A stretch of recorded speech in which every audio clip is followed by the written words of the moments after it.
आप लोग इस बात को शिद्दत से महसूस कर रहे होंगे, अगर देवबंदियों का कुरान और हदीस के साथ कोई रिश्ता नहीं, वहाबियों का कुरान और हदीस के साथ कोई रिश्ता नहीं, तो फिर इसकी भी दलील होनी चाहिए। तो इसकी बेशुमार दलीलें मेरे सामने इस वक्त मौजूद हैं, जिसको मैं कुरान और हदीस से बयान करना चाहता हूँ।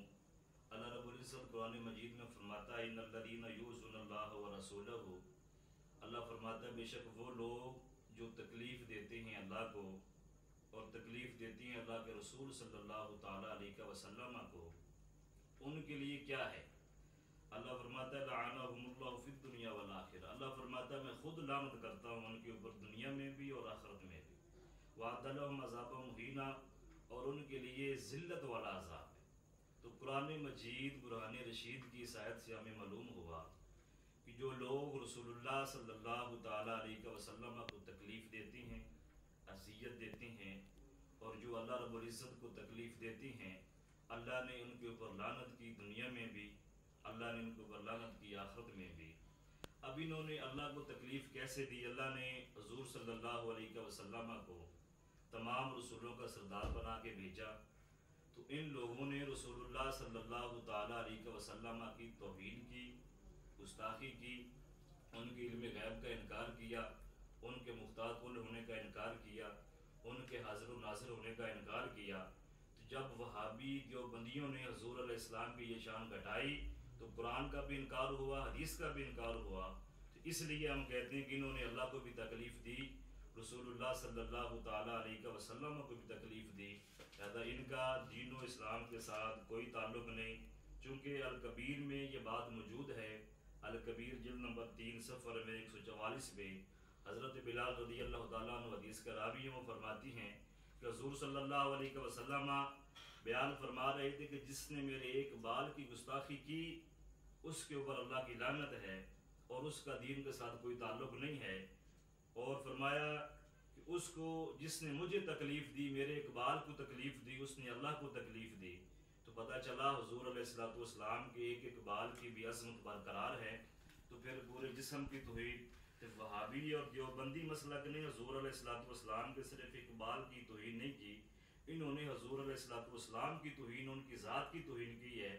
यहाँ तक कि कुरान मजीद से ये बात मौजूद है, इन्होंने कुरान की तौहीन की। एक लोग हैं जो काफिर हिंदू हैं, जिनका पहले से इस्लाम से का साथ कोई ताल्लुक़ नहीं है, वो अगर कुरान को जलाती हैं, कुरान की तौहीन करती हैं, तो वो एलानिया करती हैं, जो कि काफिर हैं, हमें पता होता है। ये देवबंदी और वहाबी इस्लाम का लिबादा ओढ़ के उसके नीचे कुरान की तौहीन करते हैं। देखिए अल्लाह रब्बुल इज़्ज़त ने जो कुरान मजीद में जो जो अल्फाज बयान किए और उनका माना बयान किया, उन मानों को तब्दील करके कुरान की तौहीन की, और फिर उन मानों की तब्दीली से हुज़ूर अलैहिस्सलाम की तौहीन करके हुज़ूर अलैहिस्सलातु वस्सलाम के गुस्ताख ठहरे। इसके सिलसिला में मैं एक दो आयतें आपके सामने रख देता हूँ, आपको पता चलेगा। कुरान मजीद में सूरत फतह आयत नंबर 1-2 का तर्जमा देवबंदी अशरफ अली थानी ने भी किया है, महमूद हसन देवबंदी ने भी किया है, वहीदुज़्ज़मान अल हदीस ने भी किया है, डिप्टी नज़ीर अहमद वहाबी ने भी इसका तर्जमा किया है एक आयत का। और सिर्फ एक वहाबी ख़राब नहीं, ये देवबंदी पूरा का पूरा मसलक ही ख़राब है। इन्होंने कुरान मजीद की तब्दीली करके और उसके माने में तब्दीली करके हुज़ूर इस्लाम की तौहीन की। फिर मैं ऐसे ही इसी आयत का तर्जमा आशिक़ रसूल इमाम मोहम्मद रज़ा खां फ़ाज़िल बरेलवी रहमतुल्लाह अलैह की ज़बान से भी आपको सुनाऊँगा। पता चलेगा कि हुज़ूर अलैहिस्सलातु वस्सलाम की अज़मत क्या है और कुरान की शान को हम किस तरीके से निभा सकते हैं। कुरान मजीद की आयत है, इन्ना फ़तहना लका फ़तहम मुबीना लियग़फ़िर लकल्लाहु मा तक़द्दम मिन ज़ंबिका व मा तअख़्ख़र।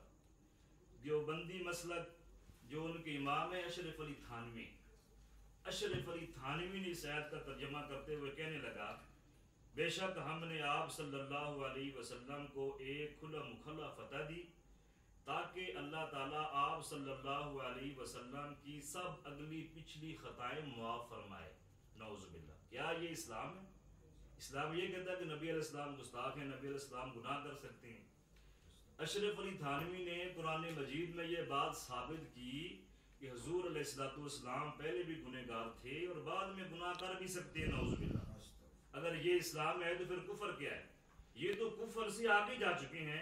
इसके बाद हम तर्जुमा देखते हैं, महमूद हसन देवबंदी वो भी इसी आयत का तर्जमा करता है, इन्ना फतहना लका फतहम मुबीना लियगफिर लकल्लाहु मा तक़द्दम मिन ज़म्बिका व मा तअख़्ख़रा। वो कहने लगा हमने फैसला कर दिया तेरे वास्ते सरी फैसला, ताकि माफ़ करे तुझको अल्लाह जो आगे हो चुके तेरे गुनाह और जो पीछे तुम्हारे गुनाह होने वाले। इसी आयत का तर्जमा महमूद हसन ने भी किया और हुज़ूर अलैहिस्सलाम को गुनाहगार साबित किया। नऊज़ुबिल्लाह के नबी अलैहिस्सलाम पहले भी गुनाह करते थे और बाद में भी हुज़ूर अलैहिस्सलाम गुनाह कर सकते हैं। इसी आयत का तर्जमा वहीदुज़्ज़मान देवबंदी ने किया, कहने लगा पैगम्बर ये हुदैबिया की सुलह क्या है, हमने तुझको खुला मुखल्ला फतह दी। फतह इसलिए कि अल्लाह ताला का शुक्र अदा करे और अल्लाह तेरे अगले और पिछले गुनाह बख्श दे। नऊज़ुबिल्लाह ये इस्लाम है। इस्लाम में नबी अलैहिस्सलाम को गुनाहगार साबित किया जा रहा है। अगर हम यही आयत किसी मज़ही के सामने पढ़ें, किसी हिंदू के सामने पढ़ें, किसी किताबी के सामने पढ़ें, जो ईसाई हैं उनके सामने पढ़े और उनको कहें कि हमारे नबी तो गुनाहगार हैं, क्या वो हमारे इस्लाम को कबूल करेगा? इनके मुताबिक हरगिज़ हरगिज़ वो अपने इस्लाम हमारे इस्लाम को दीन इस्लाम को कबूल नहीं करेगा, इसलिए कि वो कहेगा तुम्हारे तो नबी खुद गुनाहगार है और वो दूसरों की मुआफ़ी कैसे करा सकती हैं, दूसरों को माफ़ कैसे करवा सकती हैं। इन्होंने नबी अलैहिस्सलाम को गुनाहगार साबित किया। अगर हमारे नबी अलैहिस्सलाम को गुनाहगार साबित कर रहे हैं तो फिर दुनिया में लोगों की बख्शिश कौन करवाएगा? लिहाजा ये कुफार से भी गए गुजरे लोग हैं, देवबंदी सबसे बड़े गुनाहगार हैं। अब इसी आयत का तर्जमा ये नहीं है कि आयत का तर्जमा ही ये बनता है, बल्कि उन्होंने कुरान की आयत का तर्जमा तब्दील इसलिए किया कि नबी अलैहिस्सलाम की शान कम हो जाए, शान को कम करने की कोशिश की। मैं आपको इसी आयत का तर्जमा अश्क रसूल इमाम अहमद रज़ा खान फाज़िल बरेलवी रहमतुल्लाह अलैह की ज़बान से सुनवाता हूँ कि उन्होंने किस अंदाज में हुज़ूर अलैहिस्सलाम की शान को बयान किया। वो फरमाने लगे इन्ना फ़तहना लका फ़तहम मुबीना, बेशक हमने तुम्हारे लिए रोशन फतह फरमा दी। अल्लाह फरमा रहा है हुज़ूर अलैहिस्सलाम, ये मक्का फतह की बात हो रही है। फरमा रहा है यग़फ़िरकल्लाहु मा तक़द्दम मिन ज़म्बिका व मा तअख़्ख़रा, ताकि अल्लाह ताला तुम्हारे सबब से, ताकि अल्लाह ताला ऐ महबूब तुम्हारी वजह से गुनाह बख्श दे तुम्हारे अगलों के और तुम्हारे पिछलों के। ये है इस्लाम और ये है दीन, इस पे बुनियाद हमारी अहले सुन्नत व जमात की है। आला हज़रत फरमाते हैं कि इस आयत का तर्जमा से ये बनता है और सही मुसलमान होने के लिए इसकी इस तर्जमे को सही नज़र से देखना हमारे लिए ज़रूरी है। फरमाया कि महबूब तुम्हारी वजह से अल्लाह तुम्हारे अगले लोगों की भी बख्शिश फरमाएगा और तुम्हारी वजह से अल्लाह जो तुमसे बाद में क़यामत तक लोग आएंगे उनकी बख्शिश फरमाएगा। नारे तकबीर, नारे रिसालत, नारे हैदरी, नारे गौसिया।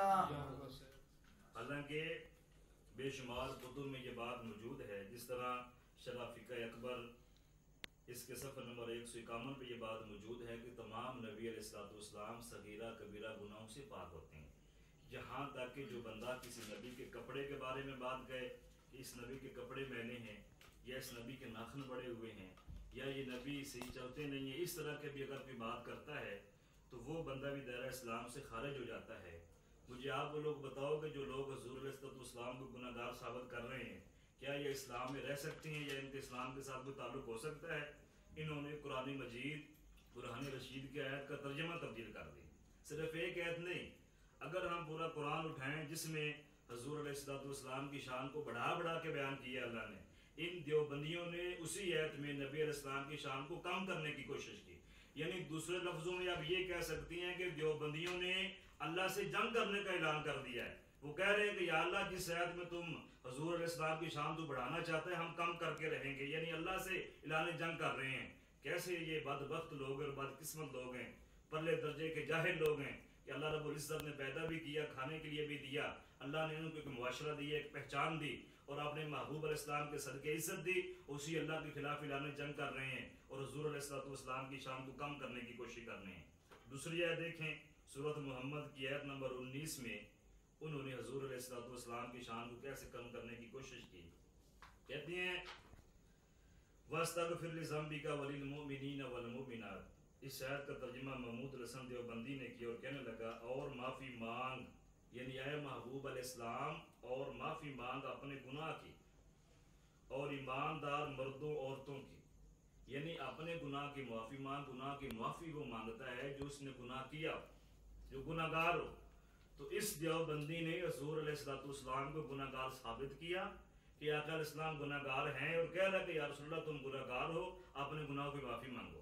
अगर हमारे महबूब अलैहिस्सलाम गुनाहगार है नाउज़ुबिल्लाह, तो फिर गुनाहों से पाक कौन हो सकता है? अल्लाह ने तमाम इंसानों से अफजल हमारे महबूब अलैहिस्सलाम को बनाया, तो क्या हजूर अलैहिस्सलाम को गुनाहगार साबित करना